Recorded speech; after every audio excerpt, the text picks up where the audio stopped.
So what is going on, guys? I am BlackOpsAmazing. Welcome back to another zombies Q&A on the channel where we take your questions from the comment section below to do with zombies and we answer them. So as always, if you enjoyed today's video, you know what to do, drop a like rating. Make sure you are subscribed to stay up to date with the latest videos on the channel. But let's get right into it. Here we go. So we are back with the zombies Q&As for BO4, answering any questions that you want to know. And the first one of today from Anti-Awesome Foxy the Killer Doll says, BOA, I have a question. In the Blood of the Dead song, why is Nikolai walking to the crawler and then he starts punching it to death? Why is he doing that? So you're talking about the Blood of the Dead music video that we got just a month ago, where in that trailer we saw all of our characters die in different ways. We usually get one of these music videos for every one of our zombies maps. We got similar ones for BO3 with Gorod Karovi and Dreisendrache, Zetsubon Oshima, where we saw all of our Primus characters being killed, and it was the same for the Blood of the Dead one. These cinematic trailers usually are very strange. However, like you were saying, why in this one do we see Nikolai slowly walking up to a zombie trapped under rubble? He gets onto his knees and then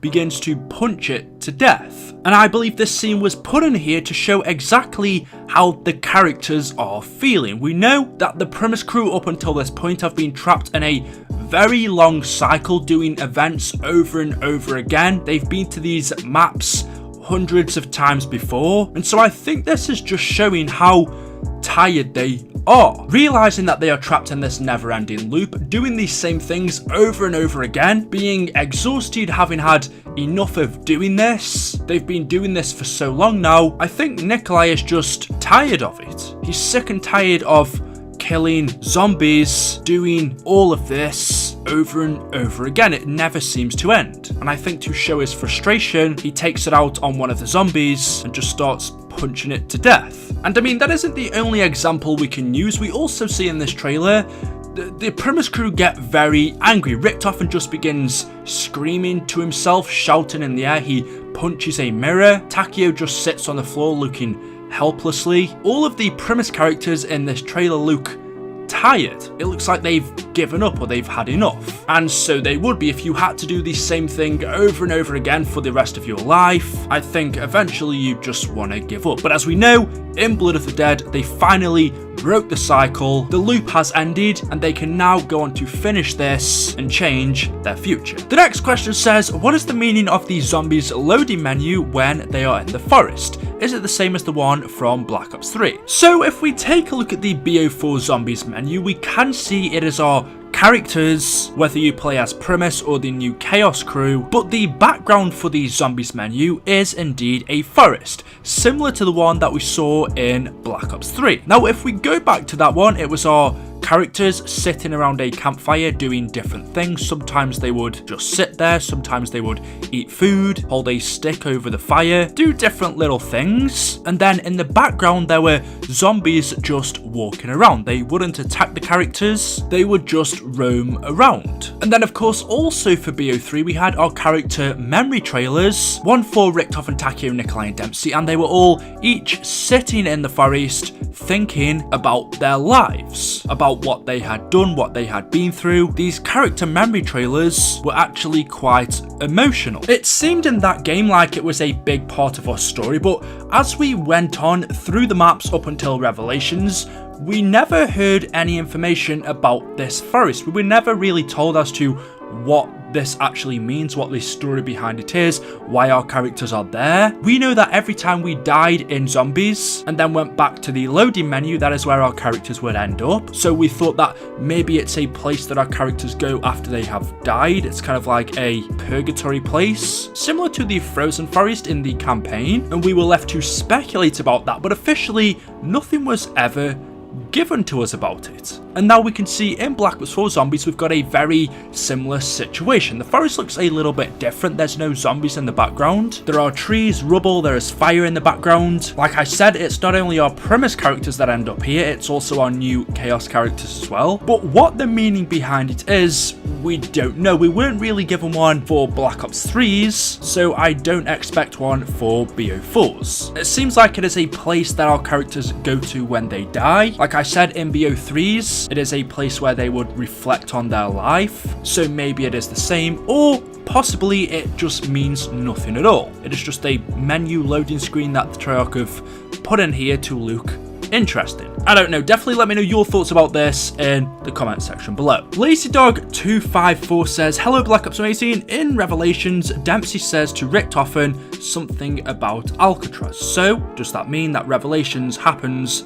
after Blood of the Dead? Well, Black Ops 3 and Revelations was, of course, in a cycle. We know that our zombies characters are trapped in a cycle. They keep replaying these same events over and over again. They go through all of the maps from BO1, 2, 3, all the way to Revelations, which is the end of the cycle, and then once they get through that, as we see, Monty resets the cycle. He sends them back to the beginning to replay these same events over and over again, going through all of the maps up to Revelations, where the cycle just gets reset and it keeps going on and on. However, Blood of the Dead is different. The beginning of it is part of the cycle. However, as soon as the Canorium changes and Brutus traps the Primus characters in Alcatraz, the cycle that these characters have been stuck in for so long is suddenly different, and we know at the end of Blood of the Dead they end up breaking the cycle. So to answer your question, does Blood of the Dead take place after Revelations? Well, that's kind of one you can't really answer, because yes, although Blood of the Dead, if it was part of the cycle, would take place in between Zetsubo and Gorod Karovi, so Revelations hasn't quite happened yet. We know that the characters originally travelled here to collect the Transit Crew's blood vials, and then we're going to travel back to Gorod Karovi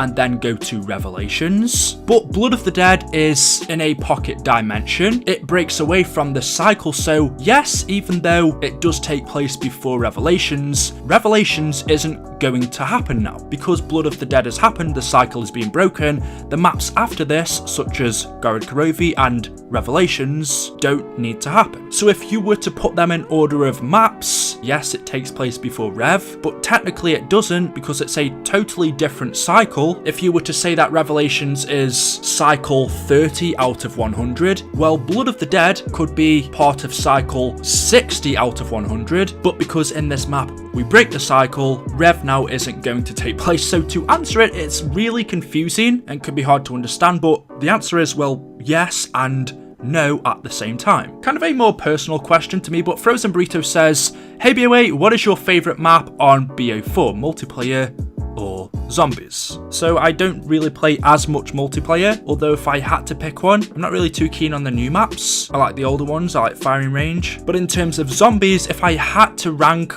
all 4 maps in order, my favourite one would be 9. Second, I would put Classified. Third, I would put Blood of the Dead. And fourth, I would put Voyage of Despair. That's just my personal opinion on how I prefer these maps. I think 9's totally different from anything we've had before. I love the daytime setting of it, all of the different variant boss zombies we've got on there. The wonder weapon's cool, it's open, it's spacious, it's just an easy and fun map to play. My second, Classified, is totally different from what I expected. When we first heard that this map was coming back, I was like, okay, why? It wasn't a fun map to play originally. I couldn't really see at the time what new storyline we could get out of it, but now that we've had it, they've added new areas. It just feels a lot better to play than the original one, even though it's not that different in terms of layout. There's only a couple of new areas, but the storyline is what makes that map. It's so interesting. It revisits a load of old things that we had questions towards from like 2010. The Winter's Howl is awesome and it's actually quite fun to play. My third favourite map is Blood. This one's strange because Mob of the Dead was my favourite zombies map of all time, so you would think Blood of the Dead would be